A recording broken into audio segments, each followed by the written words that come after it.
अरिहन्ताणं नमो सिद्धाणं नमो आयर्याणं नमो उवज्झायाणं नमो लोय सब्बसाहूणं।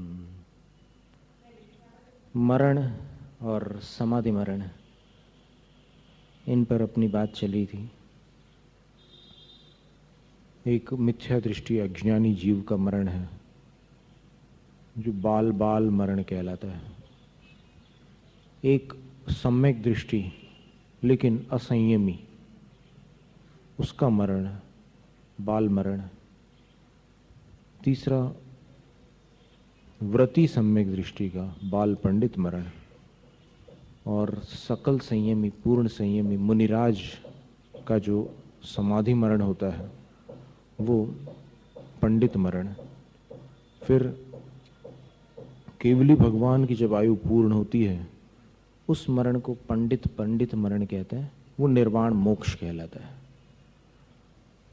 पिछली बार सनत कुमार महामुनि की कथा आपने सुनी थी, जो पूर्व में चक्रवर्ती कामदेव रहे और आगे चलकर रोग परिचय की बाधा को सैकड़ों वर्षों तक जीतते हुए अंततः निर्वाण को प्राप्त हुए।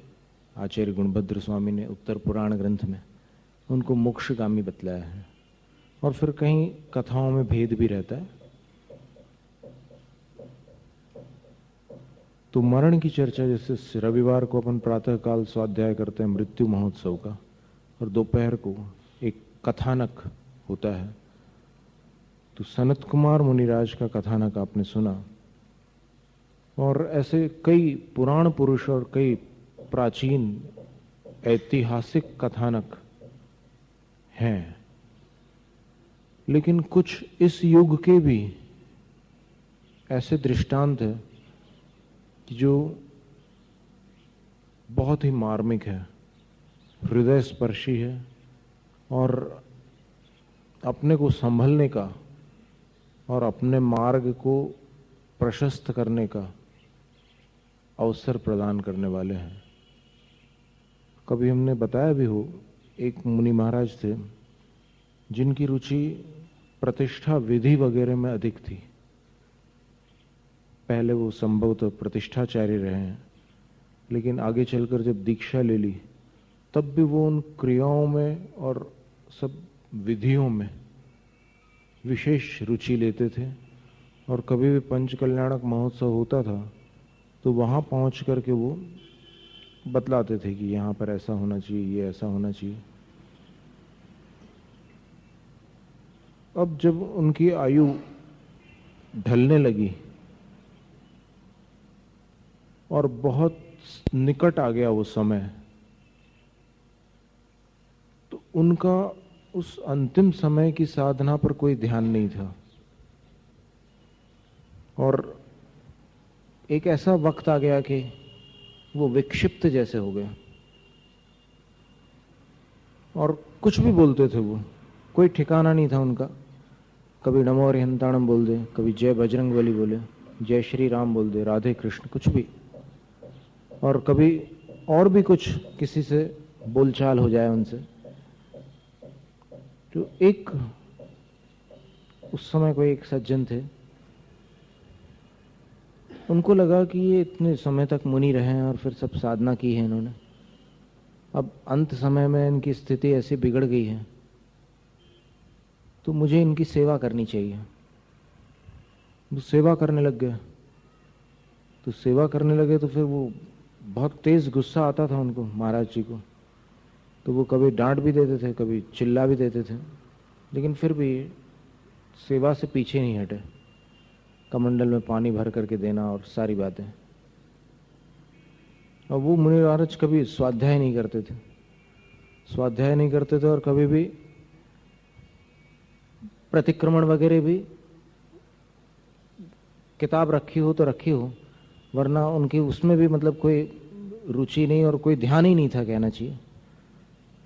तो एक बार उनको ब्रह्मचारी को लगा कि जो सज्जन सेवा में थे, ब्रह्मचारी थे उस टाइम, उनको लगा कि चलो अब इनको, महाराज जी को आज चतुर्दशी है तो याद आ जाएगा प्रतिक्रमण का। तो उनने किताब थी प्रतिक्रमण करने के लिए, विमल भक्ति संग्रह, सोनागिर की घटना है ये। तो फिर और दे करके बोलते हैं कि आज चतुर्दशी महाराज जी, प्रतिक्रमण है आज आपका। तो फिर बोले कि मेरे को सिखाता है। और वो किताब उनने ऐसे करके फेंक दी, उनने ऐसे उठा करके ऐसे सिर पर लगा के फिर व्यवस्थित रख दी। ये सब देखते रहे वो। और जब शाम ढली तब उन्होंने बुलाया उनको कि इधर आना जरा तुम, आज मैंने जिनवाणी फेंकी थी क्या? तो बोले महाराज जी वो विमल भक्ति संग्रह थी, उसमें सब प्रतिक्रमण पाठ थे, आज चतुर्दशी थी तो मैंने आपको देना चाहा, लेकिन ठीक है महाराज जी। तो फिर बोले मेरे से बहुत बड़ी गलती हो गई है, मैंने ये क्या कर डाला। एकदम उनको पश्चाताप आया और एकदम आंखें भर सी आई उनको, गला भी भर गया उनका। और बोले कि अब मेरी क्या गति होगी। बोले तुम मेरी सल्लेखना करा दो। बोले ऐसे उनको भावना आई, यानी कब किसकी मति पलट जाए कुछ कहा नहीं जा सकता, और कब बिगड़ जाए इसका भी ठिकाना नहीं। तो फिर उन्होंने बोला कि महाराज जी मैं बात करता हूँ, यहाँ और आचार्य लोग हैं। तो उस समय वहाँ और भी आचार्य संघ थे, उन्होंने सबसे बात की, लेकिन सब लोग बोलते थे कि अरे वो तो विक्षिप्त हैं, उनकी हम कैसे सल्लेखना कराएंगे, वो तो कुछ अनर्गल चेष्टाएं करते हैं, उनकी कहाँ से सल्लेखना होगी। बोले कि नहीं महाराज आज वो बहुत अच्छी तरह से बोल रहे हैं, फिर बहुत भाव विभोर होकर के बोल रहे हैं, वो जो भी रहा होगा कर्म का उदय वो अभी शांत दिखता है। तो फिर उन महाराजों ने बोला कि ठीक है हम देखते हैं, उनसे बात करके देखेंगे, फिर बाद में सोचेंगे। तो बातचीत की उनसे, उन्होंने आकर के बिल्कुल विधिवत पूरा निवेदन किया। और फिर उन महाराजों को भी लगा कि विधि तो पूरी व्यवस्थित कर रहे हैं, तो चलो ठीक है कोई बात नहीं, जो कुछ हुआ सो हुआ, अब इनको प्रायश्चित और फिर जो कुछ भी करना है वो पूरी विधि से करा दें। और जब प्रारंभ किया उन्होंने सल्लेखना का क्रम, तो इन्होंने 48 घंटे तक लगभग आहार जल का त्याग रखा। और फिर समय बहुत ही निकट था, शांतिपूर्वक पूरे संघों के साधुओं के कंठ से उच्चारित नमोकार मंत्र के पाठ के बीच शांतिपूर्वक अपना जीवन पूर्ण किया। यानी किसी के बारे में कभी भी कोई निर्णयात्मक विचार अपने मन में तत्काल लाना उचित नहीं है। कभी कभी होती है त्रुटियां, कई प्रकार की त्रुटियां होती है, उसमें भावना ये होना चाहिए कि सुधार हो, और सुधार की भावना से कभी कभी सफलता भी मिलती है, सुधार होता भी है, प्रयास करने पर पुरुषार्थ भी हो, साथ में भावना भी हो, और सही तरीके से हो काम तो हो भी जाता है। और ऐसी एक घटना और दक्षिण भारत के कुछ लोग बतलाते हैं जहाँ पर वो घटना घटी थी, और हमें एक विद्वान ने बतलाई थी कि एक बार किसी गांव में कोई महाराज थे, और उनका भी समय बहुत निकट आ गया था। तो उनके साथ एक और साधु थे जो उनके द्वारा दीक्षित थे। उन्होंने कुछ ज्योतिर्विद्या से बताया जान करके कि 13 दिन बाकी हैं। उस विद्या में विद्वान थे वो, 13 दिन बाकी है बोले। तो फिर गुरु महाराज तो एकदम सरल भोले वाले साधु थे। जैसे सवेरे हमने जो घटना सुनाई थी धर्मसागर आचार्य महाराज की, वो महाराज भी बहुत सीधे सरल प्रकृति के थे। तो फिर उन्होंने बोला कि भाई बताओ कैसा क्या करना, अब सल्लेखना तो करना ही है मेरे को। तब उनने ऐसे ही अपने विचार से परामर्श दिया कि अब 13 दिन बचे हैं, तो फिर आपने जीवन भर तपस्या करी है, आहार जल छोड़ सकते हो। तब उन्होंने कहा कि ठीक है आहार जल का त्याग, लेकिन सल्लेखना का क्रम थोड़ा भिन्न है शास्त्रों में। एकदम एक झटके में आहार जल का त्याग कभी कराया नहीं जाता, उसका एक क्रम होता है। शरीर की भी एक प्रकृति है, और शरीर एकदम एक झटके में त्याग करने पर कभी कभी सहन नहीं कर पाता। तो वो स्थिति ऐसी बन गई कि कुछ दिनों में उनको वेदना सताने लग गई। क्षुधा वेदना को तो उन्होंने किसी प्रकार से जीता, क्योंकि क्षुधा वेदना को साधु हमेशा जीतते ही रहते हैं। जीवन भर एक बार भोजन करने पर वो स्थिति तो आती है करीब करीब, लेकिन प्यास की जो व्यथा होती है वो बहुत भयानक होती है। बहुत कुछ व्यक्ति सहन कर सकता है, लेकिन प्यास सहन करना बहुत कठिन काम होता है। 5-7 दिन व्यतीत हो गए निराहार निर्जल अवस्था में, फिर गला भी सूखने लगा, और फिर नमोकार मंत्र का उच्चारण करना चाहते थे तो भी आवाज थोड़ी सी अस्पष्ट निकलती थी। उन्होंने फिर कह दिया अंत में कि मुझे बहुत तीव्र प्यास लग रही है, अब मुझसे सहन नहीं होता। 8वें दिन तो इतनी स्थिति बिगड़ गई कि उन्होंने कहा कि यदि मुझे पानी पीने नहीं मिला तो मैं मर करके तालाब में कोई प्राणी बन जाऊंगा। बोले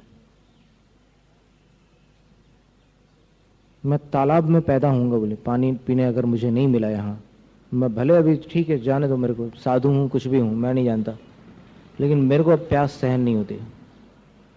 तब संबोधन में ये सब बातें कही कि तुमने नरकों में कितने सागरों तक प्यास को सहन किया, और फिर तिरंज गति में भी कितने कष्टों को सहन किया। सब बहुत सारी बातें, उपदेश की बातें अलग होती है, और फिर जब प्रैक्टिकल जब सहन करने का समय आता है तब एक अलग अनुभव होता है। तो सब कुछ समझाने के बावजूद उन्होंने कहा कि अब मैं कुछ भी नहीं सुन सकता, मुझे नमोकार मंत्र मत सुनाओ, बोले मुझे पानी चाहिए। इतनी विकट स्थिति हो गई, लोग चिंतित हो गए। और फिर वो जो उनके शिष्य थे वो बोल रहे थे कि नहीं, पानी नहीं मिलेगा, आपने त्याग किया है 13 दिन के लिए, वो पूरा त्याग रहेगा, और त्यागी हुई वस्तु ग्रहण करना दोष है। लेकिन वो थोड़ी देर शांत रहते थे, लेकिन फिर बोलते थे कि पानी पानी पानी। बहुत तकलीफ हो रही थी उनको। तो कुछ बुजुर्ग श्रावकों ने वहां पर उस गांव में विचार किया कि ऐसे में तो न सल्लेखना होने वाली है और न सदगति होने वाली है। तो पास में कुछ किलोमीटर दूर, कुछ मील दूर, चारित्र चक्रवर्ती आचार्य शांति सागर महाराज श्री विराजे हुए थे। उनके पास ये कुछ लोग चले गए, श्रावक लोग। बोले कि हमारे यहाँ ऐसी ऐसी परिस्थिति बन गई है, अब आप बताइए क्या करना। उनको तो इतनी प्यास की वेदना हो रही है कि वो बोल रहे हैं कि मैं मर करके मगरमच्छ बनूंगा। आचार्य शांति सागर महाराज श्री ने बोला कि उनको आप खबर कर देना कि हम आ रहे हैं, और वहां से विहार करके वो सीधे पिच्छी कमंडल उठा करके चले गए वहां उस गांव की तरफ। वो लगभग 13-14 किलोमीटर या मील रहा होगा।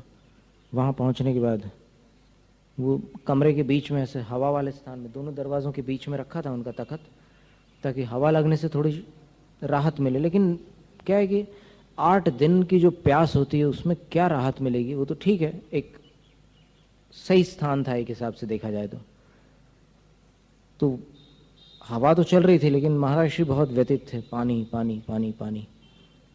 आचार्य शांति सागर महाराज श्री के पहुंचने का समाचार मिला तो फिर उनको लगा कि आचार्य शांति सागर महाराज आ रहे हैं, लेकिन अब आचार्य आ रहे हैं ये समाचार तो मिल गया, पर वेदना का क्या होगा, वो तो व्यथा तो जारी है। फिर आचार्य श्री जब वहां पहुंचे तो आचार्य श्री ने ऐसे देखा, उनको देखा बहुत शरीर बिल्कुल क्षीण हो गया है।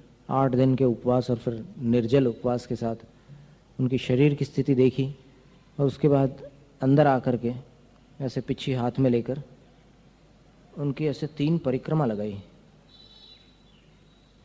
और वो बोलते हैं कि अरे मैं मुनि हूँ, आप आचार्य हो।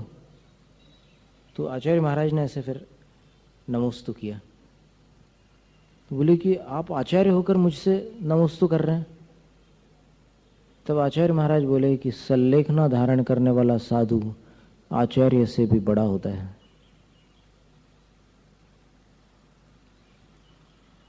फिर बैठे उनके पास और काफ़ी समय तक चर्चा करते रहे और बोले कि आपको बहुत वेदना हो रही है, कोई चिंता मत करिए, हम आचार्य होने के नाते आपको जल ग्रहण करने की अनुमति देते हैं।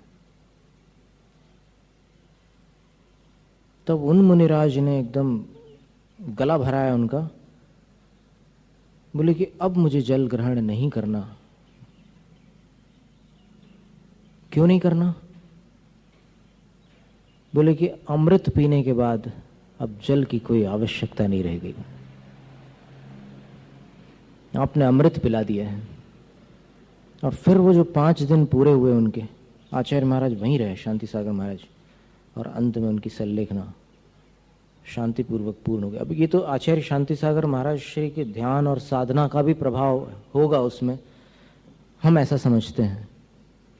क्योंकि ऐसा नहीं है कि सिर्फ ऐसे शब्दों से या फिर कुछ आप कोई किताब लेकर के पढ़ा दो और सुना दो उससे कोई फर्क पड़ जाता है, ऐसा हम नहीं समझते। क्योंकि बहुत सारे लोग बहुत कुछ पढ़ते हैं लेकिन कुछ नहीं, वो जहाँ के तहाँ रहते हैं। ये निश्चित रूप से आचार्य महाराज की साधना का प्रभाव था कि उनके जाने के बाद जो कुछ उनने बोला होगा उस समय, क्या बोला ये तो अपने बस की बात नहीं, अपन नहीं समझते, लेकिन बस उनने जो कुछ बोला होगा वो अपने अनुभव से और अपने अंतरंग से बोला होगा और उसका असर निराला होता है। श्वेतांबर मत में एक वाक्य आता है कि साधु का मौन भी विद्वान के भाषण से बढ़कर होता है। वाक्य बिल्कुल अब अकाट्य है, साधु का मौन भी विद्वान के भाषण से बढ़कर होता है। तो फिर वो साधु जब आचार्य शांति सागर महाराज श्री बोले होंगे तो फिर क्या असर रहा होगा, सोचने की बात है। मौन रहने पर ही विद्वान के भाषण से बड़ा होता है असर, तो बोलने पर क्या असर हुआ होगा। आचार्य शांति सागर महाराज जी की आवाज आप लोगों ने सुनी है, शायद सुनी होगी। उस दिन जब स्मृति दिवस था तब वो एक ध्वन्यालेख ब्रह्मचारी जी ने शायद बजाया हो, मराठी भाषा में बोला है उन्होंने, लेकिन इतने उपवासों के बाद कितनी शांत ध्वनि में उन्होंने उपदेश दिया है। बिल्कुल आवाज में तेजी नहीं है, एकदम शांति से उन्होंने बहुत सुंदर उपदेश दिया है। संयम धारण करा भीऊ नको, ऐसे मराठी भाषा में उन्होंने वाक्य बोले हैं, संयम धारण करो, डरो मत, और बहुत सारी बातें उन्होंने बोली उसमें। तो उनकी सल्लेखना उस समय पूर्ण हुई, लेकिन फिर वो जो पूरे 13 दिन का निर्जल उपवास नियम देने की प्रेरणा करने वाले जो साधु थे, उनसे आचार्य शांति सागर जी ने कहा कि ऐसा त्याग नहीं कराना, त्याग जो होता है वो क्रम से करना चाहिए। और फिर स्वयं आचार्य शांति सागर महाराज जी ने कहा कि आखिरी में जब 36 दिन की उन्होंने सल्लेखना धारण की थी, तब उन्होंने अंतिम 10 दिनों तक पानी का त्याग रखा था। यानी 10 दिन पहले तक उन्होंने जल ग्रहण किया और उन्होंने एक बार कहा था कि मेरी क्षमता तो थी पूरा त्याग कर देने की, लेकिन मैंने पूरा त्याग जानबूझकर नहीं किया।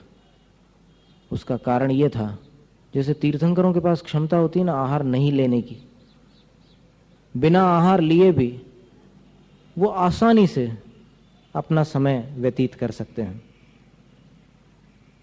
तीर्थंकरों के पास एक दीप्त तप नाम की रिद्धि होती है। धवला की 9वीं पुस्तक में लिखा है, सव काल उपवासो विसंतो शरीर तेज उज्जो ये 10 दिसो। सर्वकाल उपवास करते हुए भी अपने शरीर के तेज से 10 दिशाओं को प्रकाशमान करने वाले वो रिद्धिधारी मुनि दीप्त तप रिद्धि के धारक होते हैं। खुदा भावा, क्षुधा का अभाव हो जाता है उनके अंदर, इसलिए उनको कभी भी आहार की जरूरत ही नहीं पड़ती। दीप्त तप रिद्धिधारी, और तीर्थंकरों के पास होती है वो क्षमता, लेकिन तो भी तीर्थंकर भगवान आहार के लिए उठते हैं। क्यों उठते हैं? तो आचार्यों के वचन अगर अपन देखें तो पुराणों में स्पष्ट उल्लेख है कि यद्यपि उनके अंदर शक्ति थी निराहार रहने की, उपवास करने की, लेकिन तो भी आगामी मुनियों के हित में और समस्त साधुओं को साधु कैसे आहार लें इसकी जानकारी देने के लिए वो तीर्थंकर होने के नाते आहारचर्या के लिए उठे। और हर तीर्थंकर उठते हैं, क्योंकि पिछले तीर्थंकर ने आहार कैसा लिया था वो उनके तीर्थ की व्यवस्था हो गई। अब अपने तीर्थ में अपने को कैसे आहार लेना, ये अपने तीर्थंकर जैसा बताएंगे वैसे लेंगे। तो आदिनाथ भगवान ने 6 महीने बाद आहार के लिए उठने का उपक्रम किया, और कुछ तीर्थंकरों ने 3 उपवास के बाद आहार के लिए उठने का उपक्रम किया, और बाकी ने बेला के उपवास के बाद आहार ग्रहण किया है। और प्रथम दातार को भी वो धन्य करते ही हैं। ये भी एक नियोग है, समझ लो, कि जिसके यहाँ आहार हो जाए तीर्थंकर के, वो तो धन्य भाग्य है। अगर सामान्य साधु के भी आहार हो जाए तो साधु के चरण घर में पड़ जाना बहुत बड़ी बात है। वो तो क्या हो गया कि अभी सांसारिकता में मन इतना ज्यादा उलझ गया मनुष्यों का कि ये धर्म एक प्रकार की औपचारिकता मात्र रह गई। कड़वा सच है, सुनने में बुरा लग सकता है, लेकिन स्थिति ऐसी बन गई कि ये सब एक औपचारिकता जैसी हो गई, और यथार्थ जो अंदर की भावना होनी चाहिए वो कहीं मिलती है। ऐसा नहीं है कि उसका अभाव हो गया हो, अभाव हो जाएगा तो यहाँ की स्थिति पूरी बिगड़ जाएगी धरती की, फिर भारत देश का क्या होगा भगवान जाने। अभाव तो हुआ नहीं है, वो भावना आज भी है, लेकिन या तो कम समय तक रहती है वैसी भावना, या फिर बहुत दिनों बाद कभी एकाध दिन वैसी भावना आती है, जो भावना दर्शन करते ही साथ अंदर आनी चाहिए हृदय में, जो साधु को देखते ही साथ। पद्म पुराण में आचार्य रविशेण स्वामी कहते हैं कि साधु को देखकर जो उठकर खड़ा नहीं होता और हाथ नहीं जोड़ता वो स्पष्ट मिथ्या दृष्टि है। उसके लिए और कोई पहचान की जरूरत नहीं है। साधु को देखने पर भी जो खड़ा नहीं होता, मतलब इतनी विनय भी जो नहीं कर सकता, वो तो मिथ्या दृष्टि है ही है। और जैसे आप देवशास्त्र गुरु की पूजा कर रहे हैं, उस समय पूजा में आपका मन मान लो तल्लीन है, मन तो लगना चाहिए, सही बात है, और आपकी दृष्टि पड़ जाए कोई साधु आए मंदिर में, तब क्या करेंगे आप? पूजा पूरी करके तुरंत साधु की सेवा में जाएंगे ना? पूछेंगे आप कि आपका आहार वगैरह कैसे हुआ, विहार वगैरह ठीक चल रहा है? ये सब बातें तो एक व्यवहार में पूछी जाती है साधु से। रत्नत्रय कैसा है ये भी पूछेंगे, कुशलता है, शरीर साथ दे रहा है, ऐसी सब बातें होती हैं। लेकिन उस समय जब आप पूजा कर रहे हैं, उस समय अगर साधु आ गए, तब क्या करेंगे आप?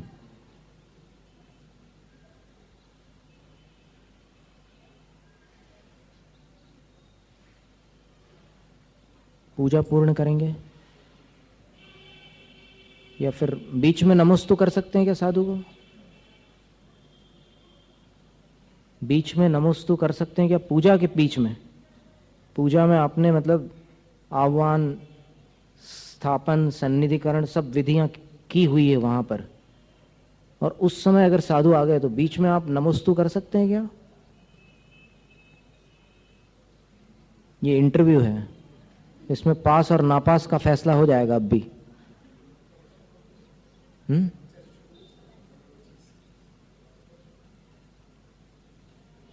कर सकते हैं तो क्यों कर सकते हैं, कैसे कर सकते हैं?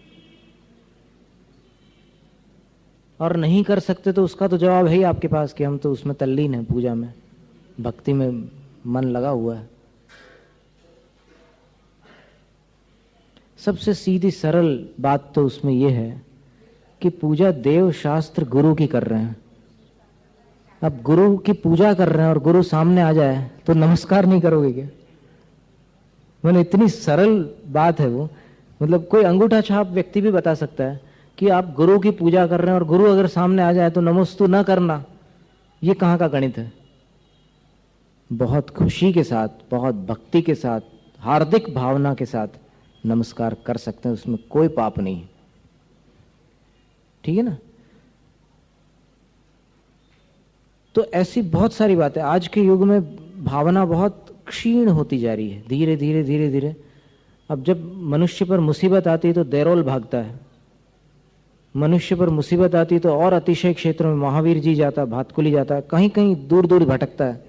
लेकिन हृदय की भक्ति क्या कह रही है या हृदय क्या कह रहा है, यहां देखने की बात है। जाने का मना नहीं है, जरूर जाना चाहिए। अगर मुसीबत में आप भगवान के पास जा रहे हो तो फिर वो बात प्रशंसनीय है, क्योंकि मुसीबत में लोग तो कहीं से कहीं चले जाते हैं। आप भगवान के पास जा रहे हो, बहुत अच्छी बात है। और अपनी तकलीफ अगर आप भगवान को बताते हैं तो भी कोई बुरी बात नहीं है। कुछ लोगों का ऐसा तर्क होगा कि भाई ये तो वीतराग भगवान है, उनके पास आप अपनी फरियाद लेकर के क्यों जा रहे हो? क्या जरूरत है वहां पर? वो तो कुछ देते लेते नहीं है, तो फिर अपनी वेदना उनको बताने से क्या मिलने वाला है तुमको?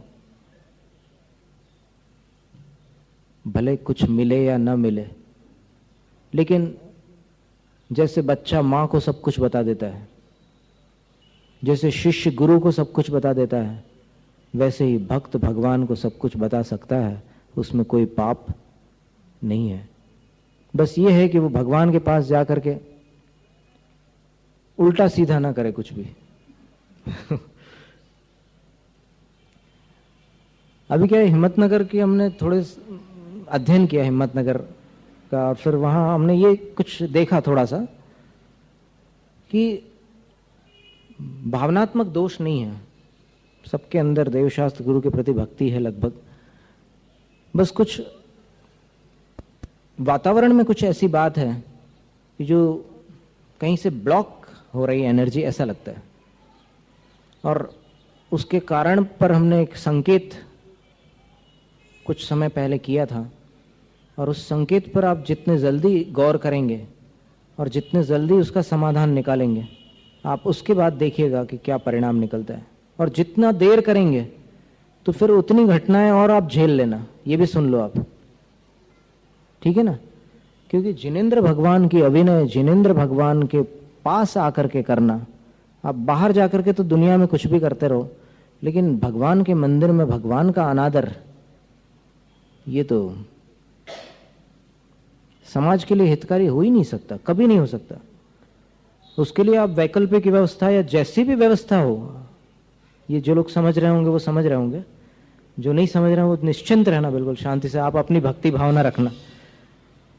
जो समझ रहे हैं वो इस बात पर गौर करना, क्योंकि ठीक है हम छोटे हैं, लेकिन हम जो भगवान के सामने आपके हित की बात कर रहे हैं उसमें हमें विश्वास है कि हम बेईमानी नहीं करेंगे आपसे।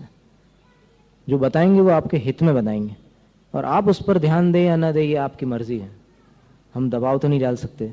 लेकिन वेदना जरूर होती है कई बार जब भगवान की अभिनय आंखों के सामने होती है। तो इसलिए उस अभिनय से अगर आप बचा लें, मंदिर में अगर पूरी तरह विनय हो जाए भगवान की, तो फिर माहौल बदल जाएगा। एक छत्र अगर सही हो जाता है मंदिर का तो पूरे नगर का वातावरण बदल जाता है, इतनी शक्ति होती है भगवान के वातावरण की। छत्र मात्र सही हो जाए पूरे नगर का वातावरण बदल जाता है। तो इसको मामूली बात मत समझो आप। क्या है कि सुधा सागर महाराज जी तो बहुत कड़क भाषा में बोलते हैं। वो बोलते हैं कि अगर नहीं कर सकते काम तो फिर मत करो, बोले जाओ निकल जाओ बाहर। और भी कड़क बोलते हैं वो, तो हम तो बोल ही नहीं सकते उस भाषा में, वो लैंग्वेज हमारी है ही नहीं। लेकिन गंभीर बात है ये, इस पर फिर विचार कर लेना बार बार। थोड़ा सा पता नहीं कब, जैसे बताते हैं ना प्रतिक्रमण में 24 भगवान की स्तुति मुनि को 4 बार करना चाहिए। बोले किसी ने पूछा क्यों 4 बार करना चाहिए? बोले कि एक आध बार तो मन लग जाएगा। मन बहुत चंचल है, मुनि का मन भी अस्थिर रह सकता है, लेकिन बोले कि एक बार अगर लग गया मन तो फिर सार्थक है 4 बार करना। और दृष्टांत दिया, अंध घोटक दृष्टांत। एक राजा का घोड़ा, उसकी आंखों में कुछ तकलीफ हो गया तो दिख नहीं रहा था उसको, तो फिर वो अश्व वैद्य था उनके यहाँ, बहुत बड़ा वैद्य था। आजकल तो वेटरनरी डॉक्टर्स होते हैं ना, जानवरों के डॉक्टर, तो वो अश्व वैद्य, घोड़ों का वैद्य था, स्पेशल। सिंध देश के घोड़े और फिर चीन के घोड़े, अलग अलग देशों के घोड़े थे राजा के यहाँ। अब वो जो घोड़ा था उसकी आंखों से दिख नहीं रहा था, तो फिर राजा ने बुलवाया वैद्य को। अब वैद्य बाहर गांव गया था, तो फिर राजा ने उसके पुत्र को बुलवाया। बोले कि तुम ठीक करो इसको, अभी तुम्हारी उम्र हो गई है, तुम समझदार हो, इसको ठीक कर सकते हो, करो। अब वो लड़का घबराया, बोले कि मैं बिल्कुल इस मामले में अनभिज्ञ हूं, मैं कुछ भी नहीं जानता। अब राजा का आदेश था, कुछ भी करो, बोले वो ठीक होना चाहिए घोड़ा। और वो जानता था कि अगर राजा भड़क गया तो फिर खैर नहीं। तो उसने, जो पिताजी ने जो जड़ी बूटियां वगैरह रखी थी घोड़े के उपचार के लिए, तो उसमें से कुछ जड़ी बूटियां उठाई और फिर कूट काट करके उसने ऐसे आंखों में लेप लगा दिया।